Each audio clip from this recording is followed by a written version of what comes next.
And I get like teary eyed when I talk about this, because it was so heavy for me, at the time. It was so heavy. It was one of the hardest things to do, to look at these legs that I felt like had betrayed me, that hadn't been the legs that I wanted them to be, or the arms, or the, body, or my face, or my scalp, or whatever part of my body it might have been. And just say, I see you. I'm sorry that, you're in so much pain, and I love you. This is Your Kick-Ass Life podcast, episode number 258 with guest Nitika Chopra. This is the Your Kick-Ass Life podcast with Andrea Owen, a no BS guide to self-help and badassery. Because ladies, let's face it, life's too short for it to not kick ass. And here's your host, the girl who serves it up straight with a side of crazy, Andrea Owen. Hey there, ass kickers. Welcome to another episode of the podcast. And as always, I am so glad that you are here. Happy December. It's December. I'm going to do that thing that so many middle-aged people do. How is it already December? This year just flew by. I know. I all the time in emails, right? Like, and from everybody. How is it already the end of 2018? Because time flies. It just happens that way. But if you're anything like me, you're kind of winding down this year and thinking about the holidays. And if you've been a follower of the podcast and or my blog for a long time, you know that I'm not a huge fan of New Year's resolutions. I don't feel inspired or extraordinarily motivated in the new year, which I feel like we're supposed to, me especially as someone who teaches personal development, but I don't. I really am the kind of person where, especially since we moved out of Southern California to a place where we do feel the winter, and I kind of want to rest. Like, winter is sort of like the animals. I want to hibernate. I want to rest. I want to rejuvenate. And then when spring comes, when March hits, is where I really find my motivation, inspiration. So can we all just agree that the new year starts in the spring? I would like to make that a thing, like fetch. Let's make fetch happen. And let's also make spring be the new year. Speaking of spring, I mentioned, I think on last week's podcast, that I'm excited because there are some changes happening over here at Your Kick-Ass Life. I mean, not big ones. And probably, again, more of the thing that I'm the most excited about. And everybody else is like, yay, woohoo for you, thumbs up. But I'm having a new website developed, and also really what I am wanting, some people have like a word of the year, and I think that's great. If that works for you, by all means, please run with it. It's never really resonated with me. I like to just think about, who am I stepping into? Who am I shedding? What are the parts of myself that are no longer serving me anymore, that I want to love and honor that, but also let that part go and step into this newer version of myself? And it's so funny. All right. I got a private message from a woman that we kind of run in the same entrepreneurial coach circles, and we kind of know each other from afar. And she commented and she said something like, LOL, hey girl, I love your post. It's like, I don't even remember what post it was on Instagram. I never knew you were so funny. And what's interesting about that is that I'm working with a branding person. And one of the first things I said to her when I hired her was, I've always had a hard time marrying my sense of humor with personal development. I feel like there are some things in personal development that aren't funny. And that's true. There are some things that aren't funny. But for the most part, I love to laugh at life. The less seriously we take it, I feel like the easier it is to move through it and become resilient, because at the end of the day, that's what we're all here for. We're here for solving our problems and becoming resilient to said problems. And sometimes it's tricky because you don't want to make light of things. And I, for sure, have offended some people with my sense of humor. Oh my God, have I done that over the last 10 years? And sometimes it's like, okay, you just can't not offend people in this day and age. But alas, I feel like I have not really shown the full side of my sense of humor. I think I did in the very, very beginning, circa 2010, 2011. And then I sort of was like, all right, it's time to get a little bit more serious. And my work transformed too. I did dive deeper into I don't know, bigger topics. Shame is kind of as big as it gets, right? Is there anything else that's deeper and more intense than studying shame and working on shame? I don't know. I hope not, because it's a doozy. All that to say, website coming out in the spring is definitely going to showcase my sense of humor. And lately I've been inspired to do some things that I've really missed doing that I used to do very early on in my business that I just don't anymore. But funny stuff coming up in 2019. And it might be one of those things where, so my best friend, Amy Smith, she and I used to do a lot of like funny videos together. And her husband, also known as Mr. Smith, if you listen to her podcast, she's over at the Joy Junkie. He says, sometimes I think that maybe you and Andrea are the only ones who think you're funny. Which very well may be. And if so, I'm kind of okay with that because I can entertain myself till the cows come home. Another little bit of evidence on that is my husband and I celebrated our 10-year wedding anniversary in July.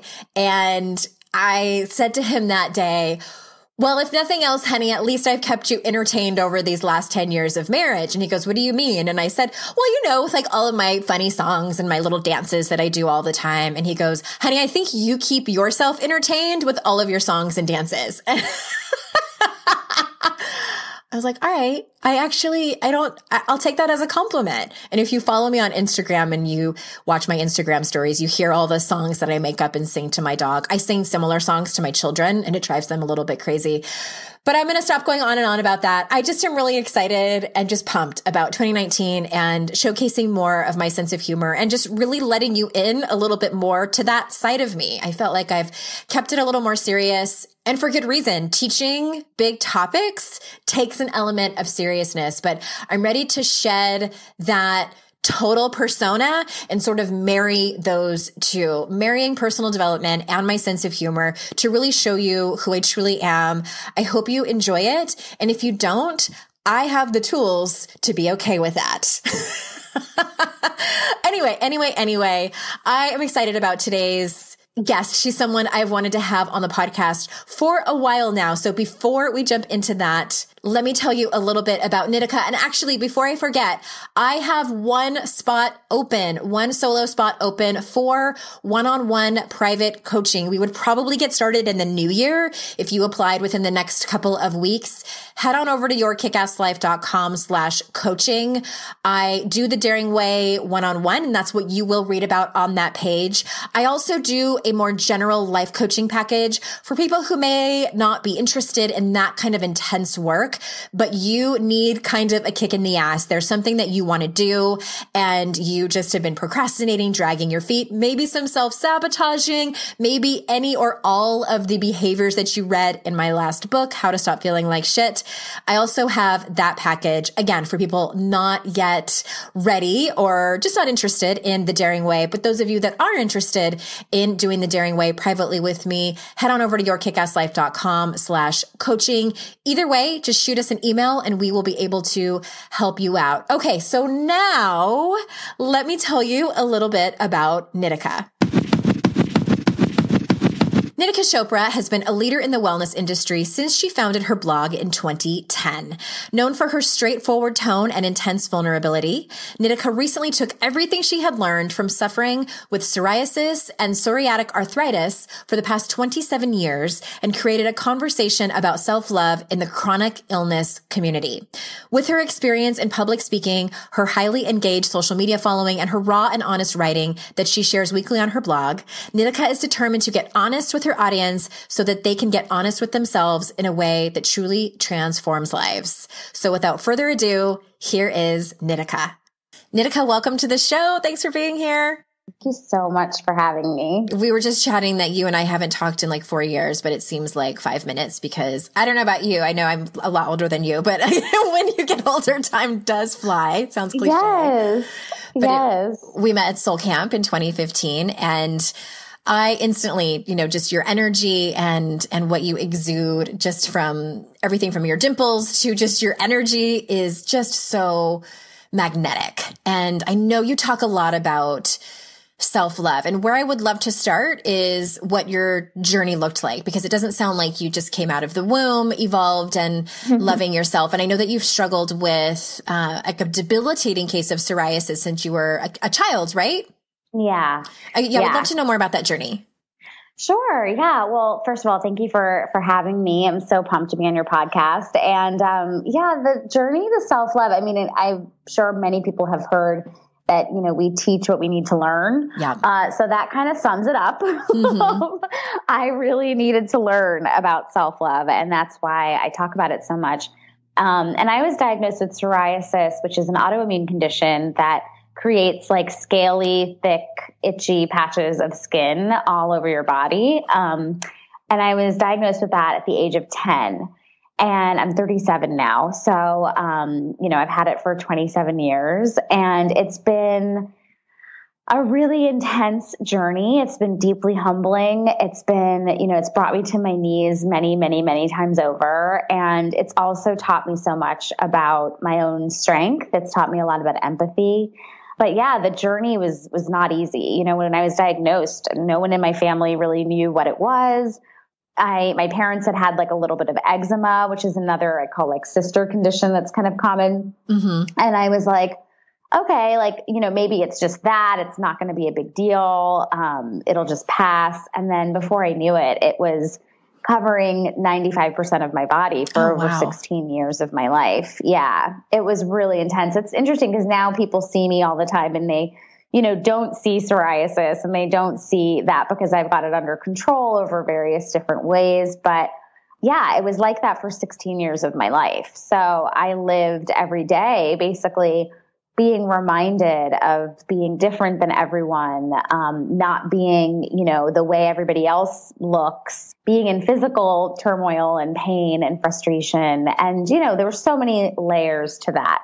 So I always say my lens is psoriasis, but I feel like everybody has their own version of that lens, right? It's like, I've struggled with my weight my whole life, or, I'm a different skin color than everybody that I grew up with, or whatever it might be. You know what I mean? Like everybody's kind of got that lens that has us maybe look at ourselves like we're not good enough, or we're not the same, or yeah. And I think that friction, it can cause you to be really negative and depressed, or it can cause you to want more for yourself. And I think for me, it just like made me want more. So yeah. Oh, it's interesting. So, okay, I'm curious about this because I think that many people who are interested in personal development and working it through their life, many of them can kind of pinpoint the time where they first heard about self-love. I know for me, it was this woman who was a counselor at my college. And I was going through a horrible divorce, and I went into her office really, truly out of desperation because I was just in so much pain and still had this full load of classes that I was trying to do well in. And she started talking about self-love, and I was taking notes because she was saying so many profound things. I was like, I need to write this down. And I remember thinking like, I don't know what that means. And I felt kind of dumb.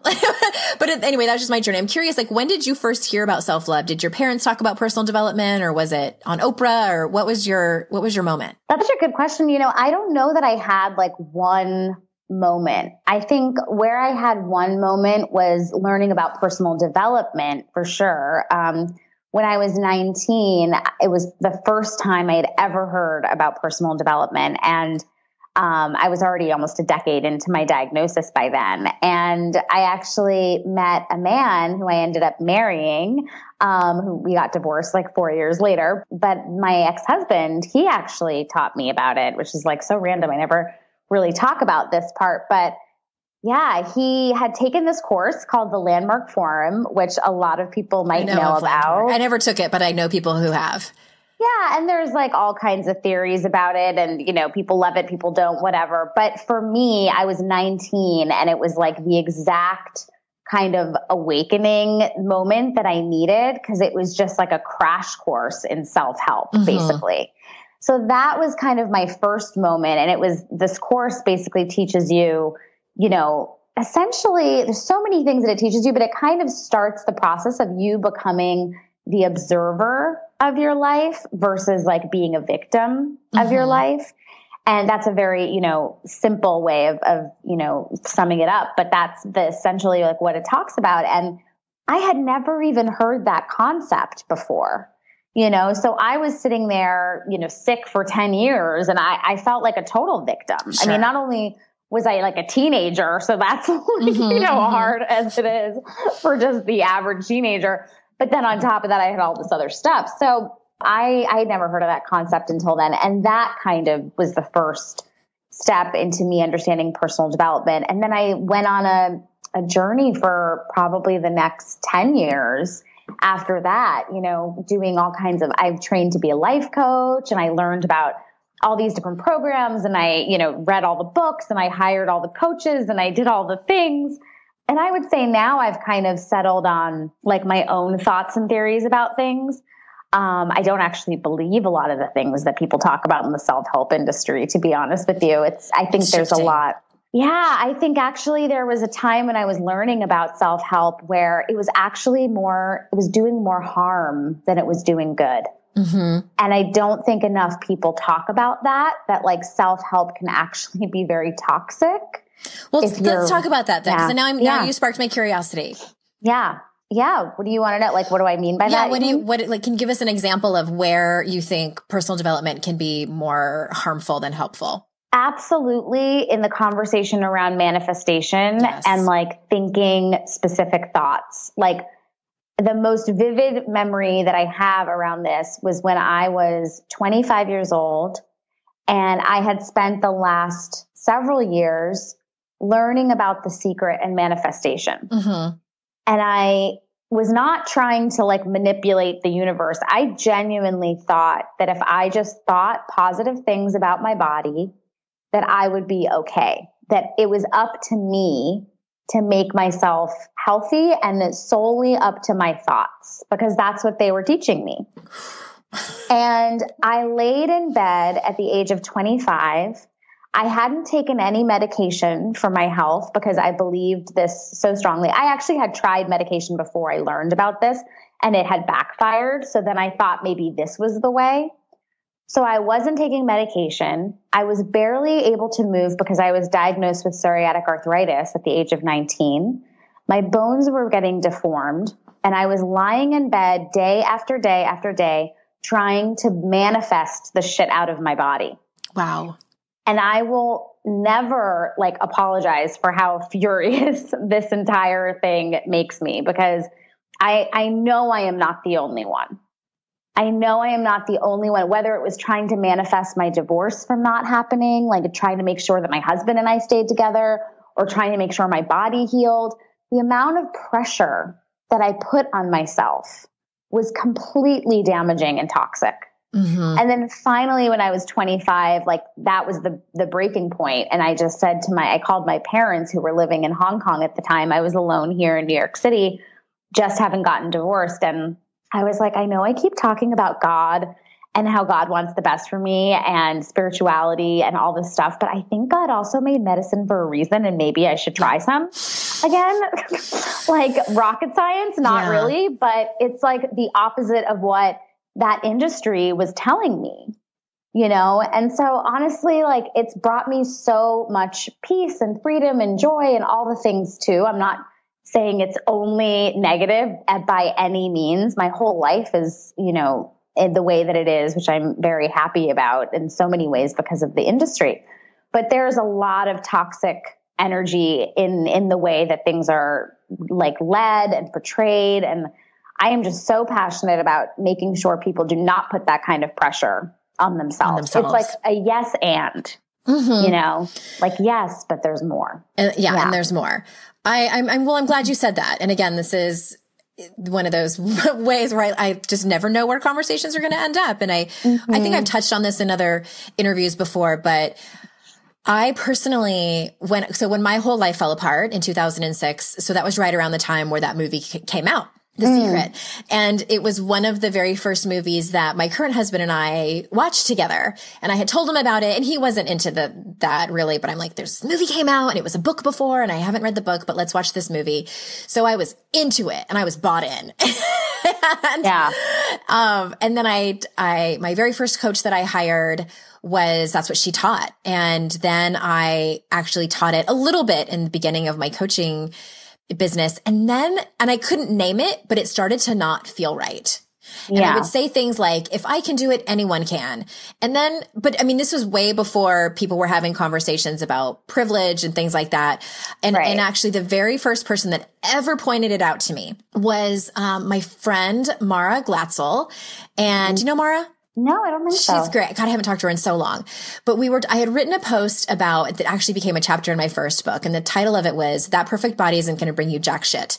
And it was about, I was up on my soapbox about how, losing weight is not the answer and you need to love yourself and And she said, yeah, and you need to own your privilege, because being a white woman, but also I have thin privilege. It's in my genetics, and I've never had to struggle with my weight. And so when she pointed that out, and of course I was defensive at first, but wait, I'm just like, no, let's have this conversation. And that was a long time ago. She was the first person that pointed that out to me. And then I kind of connected the dots of like, oh, that's why I feel like it was the universe nudging me and saying like, hey, you need to look at this. And it's been a journey from there. I pulled products that I had on there where I talked about manifestation, because now in 2018, as we're recording this, it's a conversation that's being had more, but I think that's a lot of what you were pointing to.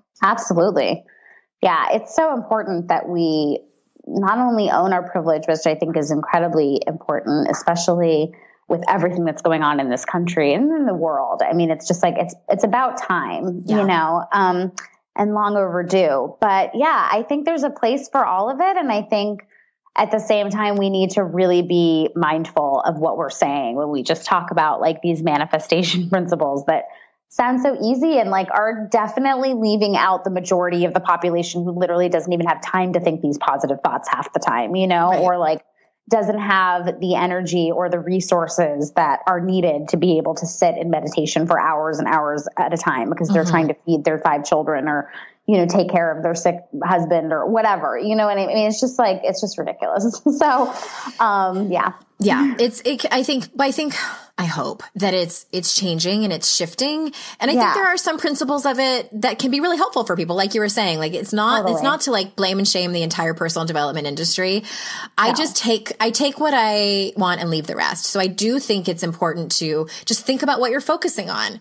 And if you have a chronic illness, then take care of that as well, which kind of is a great segue for what I want to ask you about, because I know that part of your journey has been about self-love and also self-care. So you say on your website, on the most difficult days, self-care was my saving grace. So can you, I like to hear, we talk about self-care a decent amount over here, but I'd like to hear other people's explanation and what that really looks like in their lives. So can you tell us about that? Yeah, of course. I mean, for me, self-care starts with knowing thyself. And that is the first step of the journey, right? Because a lot of times you can go online and look at people saying, oh, I think you should do a downward dog every morning. That's how you're going to feel like you care about yourself more, you love yourself more. But really, it's about knowing when I wake up in the morning, like this morning was a good example. I woke up in the morning. I felt so peaceful and happy when I woke up this morning. It was such a nice feeling. I don't wake up every morning like that, just so you know. But this morning I was really present to the fact, like I was smiling a lot, just being awake. And I cleaned my house yesterday and I bought myself flowers yesterday. And I just felt good, And then I took my time this morning and I kind of was like, okay, what do you need to do right now? Do you want to go to the gym right now? Or do you want to have some bone broth? Or do you want to almost like you were taking care of your loved one, right? So like, what do you actually want in this moment? And I think even with you saying like, you didn't exactly know what it was, but something just didn't feel right, you know, when you were talking about that stuff before, it's like just knowing thyself enough to know this feels really good. This doesn't feel really good. I mean, it sounds so simple, but that's really what how self-care starts. So for me, when I was going through the depths of my, hardest times with my psoriasis and psoriatic arthritis, that was really from 19 to about 26.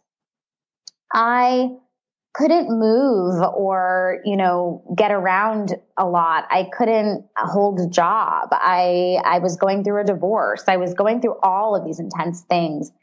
And it almost felt, it's those moments in your life where like, it feels like nothing is going to make a difference because there's so much going on. Mm-hmm. But the smallest, tiniest things make all the difference in the world. Yeah.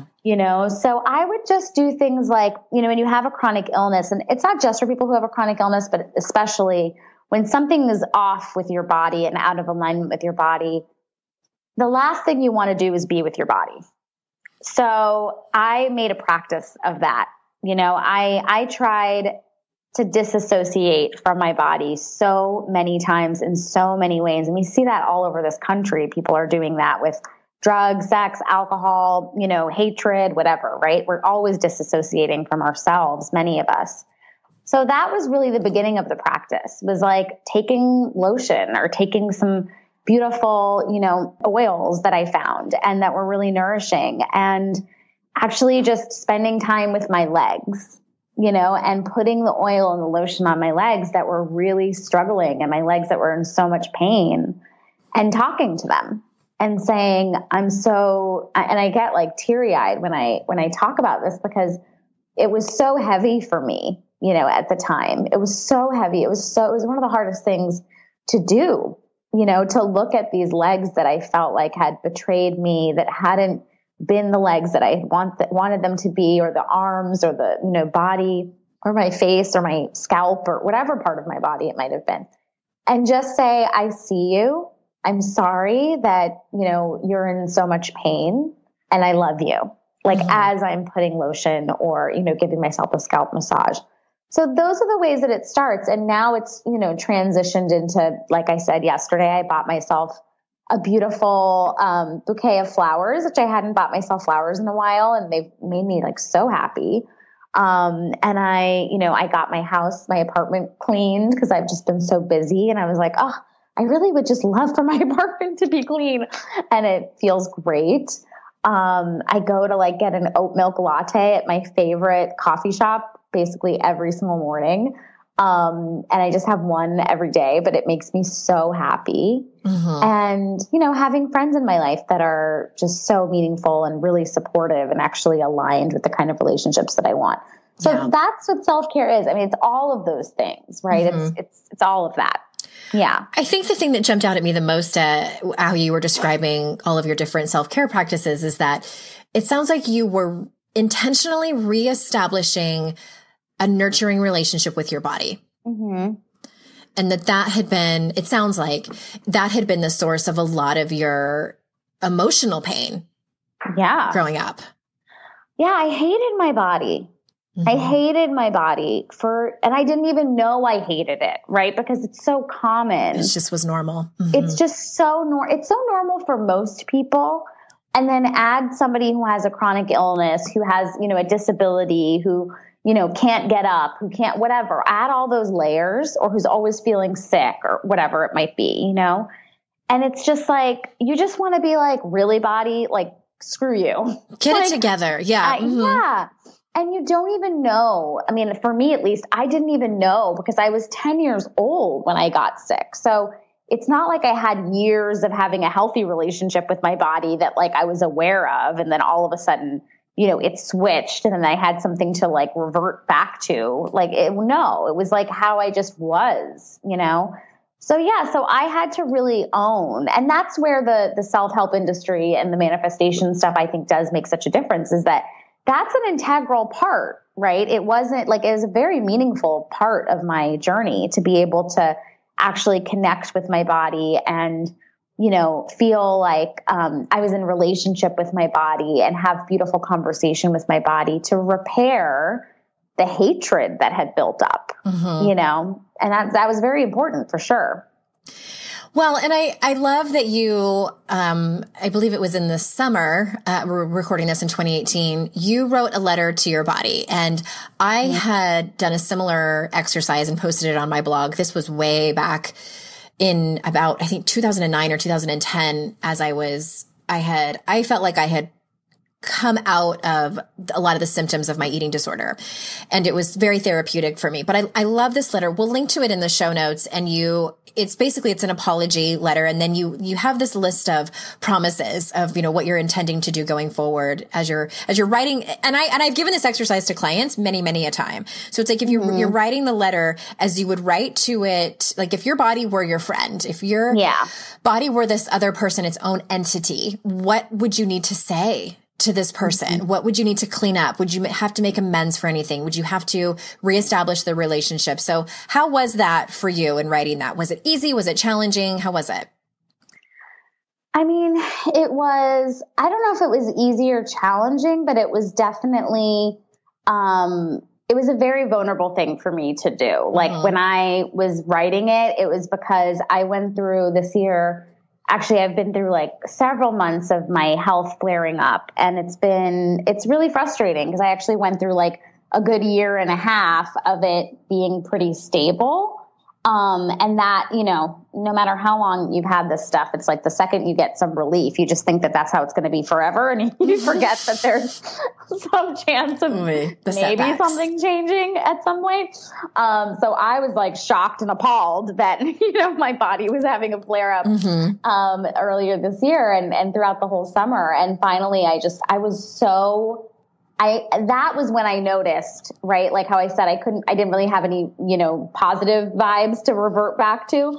That was when I noticed like, oh, I'm usually much more loving and kind to myself than this. Like I'm not being very positive right now. Like I noticed that I'm being so frustrated. I'm so angry. I just like want to scream at my body. And I just like had to do it. I just had to do it because I was just holding on to all of this energy that my body was absorbing. So I don't know. I mean, I cried the entire time, I was writing it and I really shared it because I know that although sharing about my chronic illness has been really hard, like it's been harder in some ways than I thought it would be. And it's been a million times more rewarding than I could have ever imagined. I shared it because I knew that other people needed to probably hear that and do the same. And that like, if I'm feeling this, like other people are too, So it was an interesting exercise. I would love for everyone listening I'll post a link in the show notes to mine as well. And Nitika's will be in there as well. I think it's such a great exercise for people to do. And maybe even if you just have a goal, some people sit in front of a blank page and they're like, oh my God, thinking that it has to be this 3,000 word essay. It doesn't. I mean, just start with the goal of a paragraph, start with the goal of a sentence and see where that takes you. So I want to ask about kind of circling back to self-love and because I always want people to be able to walk away with some practical things that they can do to incorporate what we talk about into their lives. So what are some ways listeners can walk away from this interview and love themselves maybe just a little more, or even sort of like dig deeper around a certain topic that will get them on that way? Sure. I mean, I think the first thing is to kind of take some time, maybe it's like even just 15 minutes of your day, and journal or make a note in your phone, whatever you feel most comfortable with, and understand what your baseline is, right? So like, that's what I mean when I say understand who you are, understand what you are. So that when something arises that doesn't feel good, oh, this is what happens when something's out of whack or something's out of alignment. And then you also know how to follow things that make you feel lit up and bright and joyful. So maybe it's like making a list of things that don't feel good and that bring you joy, or it's making a list of actual feelings and symptoms that happen when you're closer to one of those things. That is super helpful because then you kind of have your own little cheat sheet as you're going around your life. And then I would say another thing is make sure that the people that you're surrounding yourself with are aligned with how you want to feel when you're at your best. And I just think there's just nothing stronger in this world than having a tribe of people that you can, really feel like you can lean on. And I don't have necessarily like a clique or a huge tribe like that. I've just collected friends over the years, and I think I've really, as I've gotten older, had to really like narrow it down to say like, is this person aligned with how I want to communicate, with how I want to spend my like free time, my, fun time? Are they aligned with, like, do I feel energized after I leave them? Do I feel drained? Even just simple things like that can help you kind of figure it out. And listen, if you're left with one person at the end of this inventory, you hold on to that one awesome person in your life. And then you start asking the universe, praying, setting the intention, whatever the language is that you want to use, and looking for the people that are going to make you feel as good as that one person makes you feel. Yeah. I recently went through a transition where I changed friendships a lot, and I let go of a lot of friendships. And at first I was like, okay, I have like one friend left. What am I going to do? Mm-hmm. You know what I mean? But it's been a beautiful journey to kind of notice that there's actually a bunch of people that have come into my life since then, but they're way more aligned with how I want to feel. And so that's another thing. And then I would say like one last thing, just as a starter, would be to pick a time of day that's just for you. And I know like someone, if they're a mom out there, or you're running a huge company, or you're just like struggling to make ends meet, that might sound like a load of crap. And I totally get it. But even if it's like 3 minutes, okay, even if it's 3 minutes, like sometimes when I'm in a really busy space, I take the time when I'm brushing my teeth to repeat a loving mantra to myself and to like do a little inventory on like, okay, how am I feeling today? Like, okay, I feel good. Or, you know what? I wish this was happening. Like just kind of check in with myself. If you have a little more time, I tend to take the morning, and I wake up at like 7, but then I don't really get to work until almost 9. I work for myself, but like I don't really start work stuff until almost 9. Because I kind of take the morning to like ease into my day, and just like organize my thoughts, do a little meditation, drink some bone broth, it's like all those things. And that's my time for myself. So I think picking one time of the day where you can kind of check in and nurture yourself is great. Making sure you have a really beautiful tribe and that you clean out people that are not aligned. And then also creating a checklist of your baseline for things that are going to make you feel good and things that you want to avoid. Yeah. I think that what I got away from that is like, you have to be intentional about it. Like you have to personally, given that I have 2 small children and a company and, the extracurricular activities of them, the extracurricular activities of me and a partner and a dog. And it's the thing that becomes the last priority. And so if I don't, this is with my workouts and things that you just mentioned, if I don't schedule it in, then I will not do it. And that's with any kind of stretching and meditation and things like that. But I love what you mentioned about, and this is something I've gotten away from, is like checking in with how I feel. Usually I don't notice until it's like beating me over the head. Yeah. And at that point, it's a bit of an emergency.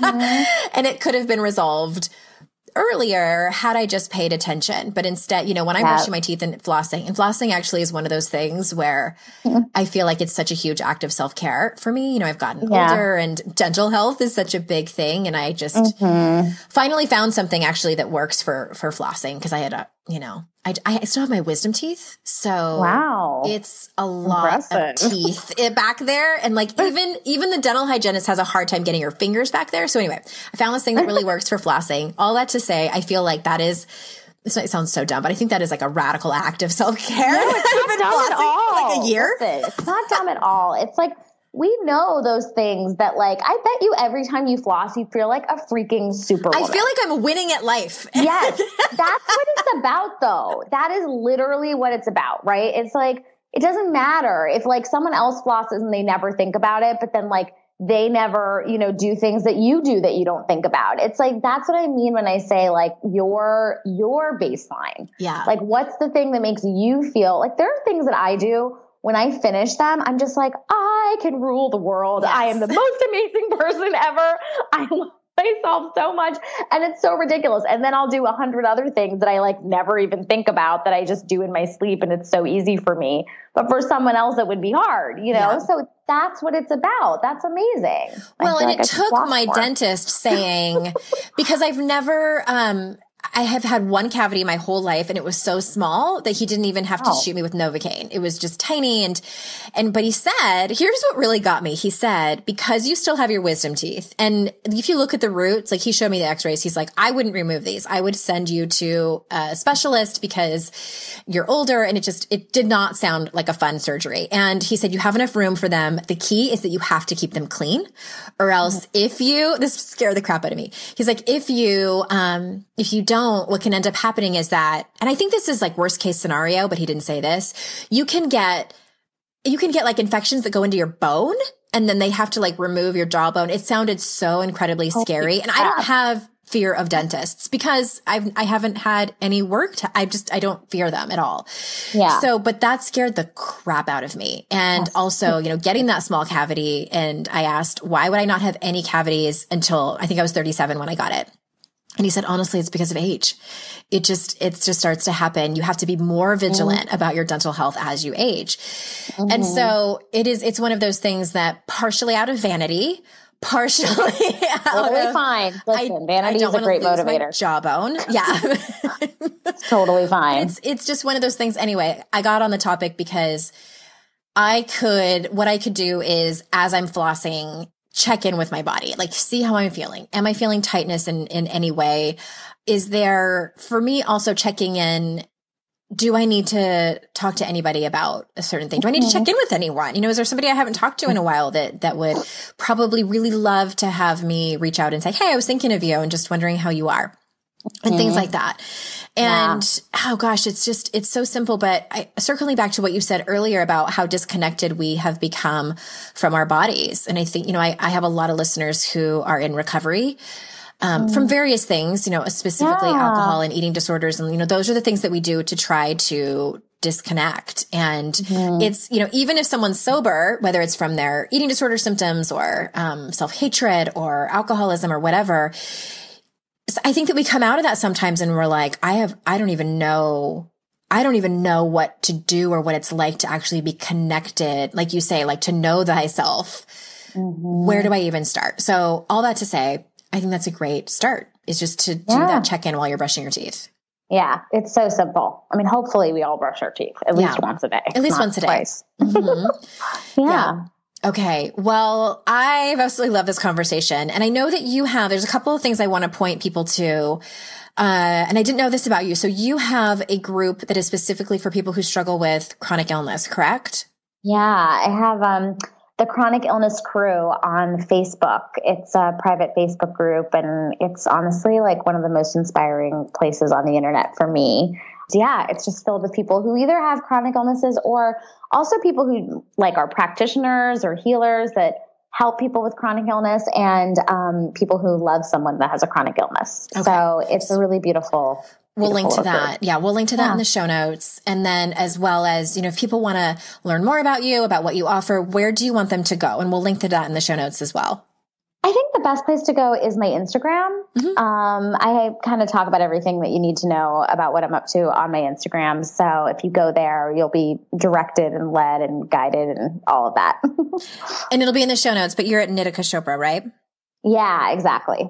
Okay. I'm trying to think, do I follow you? And if not, why not? Why not? But I will now. Thank you so much for being here and sharing your wisdom with us. And anything last minute that you want to say to feel complete? No, I'm so happy that you asked me to do this, and I'm so glad that I got to talk to your audience. So I can't wait for more to connect with all of you. Thank you. And as always, to all my listeners, thank you so much for joining us. I know how valuable your time is, and I never take that for granted. I'm just grateful that you choose to spend it with me and my guests over here on the podcast. And until next time, everyone, I will see you all out in cyberspace. Bye-bye.